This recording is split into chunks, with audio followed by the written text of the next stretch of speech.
السلام علیکم ورحمۃ اللہ وبرکاتہ۔ اصحاب فیل کا واقعہ۔ حضور اکرم صلی اللہ تعالی علیہ وسلم کی پیدائش سے صرف 55 دن پہلے یمن کا بادشاہ ابرہہ ہاتھیوں کی فوج لے کر کعبہ ڈھانے کے لیے مکہ شریف پر حملہ آور ہوا۔ اس کا سبب یہ تھا کہ ابرہہ نے یمن کے دارالسلطنت صنعاء میں ایک بہت ہی شاندار اور عالی شان گرجا گھر بنایا اور یہ کوشش کرنے لگا کہ عرب کے لوگ بجائے خانہ کعبہ کے یمن آ کر اس گرجا گھر کا حج کرے۔ جب مکہ والوں کو یہ معلوم ہوا تو قبیلہ کنانہ کا ایک شخص غیظ و غضب میں جل بھن کر یمن گیا اور وہاں کے گرجا گھر کو نجاست سے لت پت کر دیا۔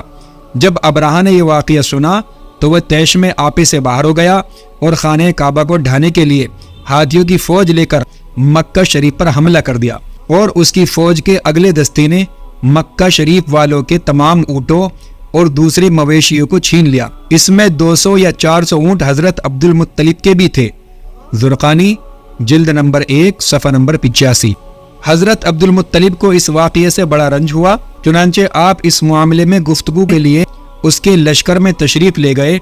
جب ابرہہ کو معلوم ہوا کہ قریش کا سردار اس سے ملاقات کرنے کے لیے آیا ہے تو اس نے آپ کو اپنے خیمہ میں بلا لیا، اور جب عبد المطلب کو دیکھا، ایک بلند قامت، رعبدار اور نہایت ہی حسین و جمیل آدمی ہے جن کی پیشانی پر نور نبوت کا جاہ و جلال چمک رہا ہے۔ صورت دیکھتے ہی ابرہہ مرعوب ہو گیا اور بے اختیار تخت شاہی سے اتر کر آپ کی تعظیم و تکریم کے لیے کھڑا ہو گیا اور اپنے برابر بٹھا کر دریافت کیا کہ کہیے سردار قریش، یہاں آپ کی تشریف آوری کا کیا مقصد ہے؟ حضرت عبد المطلب نے جواب دیا کہ ہمارے اونٹ اور بکریاں وغیرہ جو آپ کے لشکر کے سپاہی ہانک لائے ہیں، آپ ان سب مویشیوں کو ہمارے سپرد کر دیجئے۔ یہ سن کر ابرہہ نے کہا کہ اے سردار قریش، میں تو یہ سمجھتا تھا کہ آپ بہت ہی حوصلہ مند اور شاندار آدمی ہیں، مگر آپ نے مجھ سے اپنے اونٹوں کا سوال کر کے میری نظروں میں اپنا وقار کم کر دیا ہے۔ اونٹ اور بکری کی حقیقت ہی کیا ہے؟ میں تو آپ کے کعبہ کو توڑ پھوڑ کر برباد کرنے کے لیے آیا ہوں، آپ نے اس کے بارے میں گفتگو ہی نہیں کی۔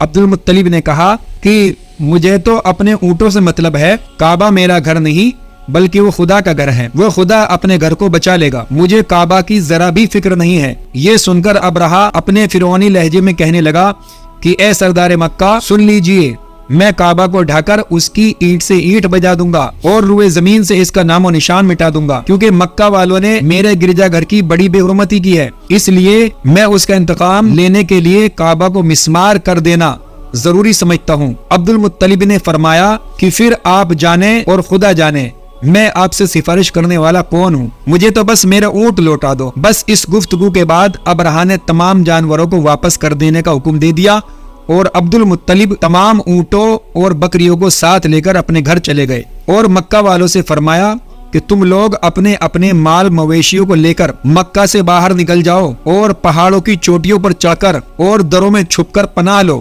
مکہ والوں سے یہ کہہ کر پھر خود اپنے خاندان کے چند آدمیوں کو ساتھ لے کر خانہ کعبہ میں گئے اور دروازہ کا حلقہ پکڑ کر انتہائی بے قراری اور گریہ وزاری کے ساتھ دربار باری تعالیٰ میں اس طرح دعا مانگنے لگے کہ اے اللہ، بے شک ہر شخص اپنے گھر کی حفاظت کرتا ہے، لہذا تو بھی اپنے گھر کی حفاظت فرما، اور صلیب والوں اور صلیب کے پجاریوں عیسائیوں کے مقابلے میں اپنے اطاعت شعاروں کی مدد فرما۔ عبد المطلب نے یہ دعا مانگی اور اپنے خاندان والوں کو لے کر پہاڑ کی چوٹی پر چڑھ گئے اور خدا کی قدرت کا جلوہ دیکھنے لگے۔ ابرہہ جب صبح کو کعبہ ڈھانے کے لیے اپنے ہاتھیوں کی قطار کے ساتھ آگے بڑھا اور مقام مغمس میں پہنچا تو خود اس کا ہاتھی، جس کا نام محمود تھا، ایک دم بیٹھ گیا، ہر چند مارا اور بار بار للکارا، مگر ہاتھی نہیں اٹھا۔ اسی حالت میں قہر الہی ابابیلوں کی شکل میں نمودار ہوا اور ننھے ننھے پرندے جھنڈ کے جھنڈ، جن کی چونچ اور پنجوں میں 3 کنکریاں تھی، سمندر کی جانب سے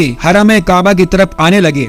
ابابیلوں کے ان دل بدل لشکروں نے ابرہہ کی فوجوں پر اس زور شور سے سنگ باری شروع کر دی کہ آن کی آن میں ابرہہ کا لشکر اور اس کے ہاتھیوں کے پرخچے اڑ گئے۔ ابابیلوں کی سنگ باری خداوند قہار و جبار کے قہر و غضب کی ایسی مار تھی کہ جب کوئی کنکری کسی فیل سوار کے سر پر پڑتی تھی تو وہ اس آدمی کے بدن کو چیرتی ہوئی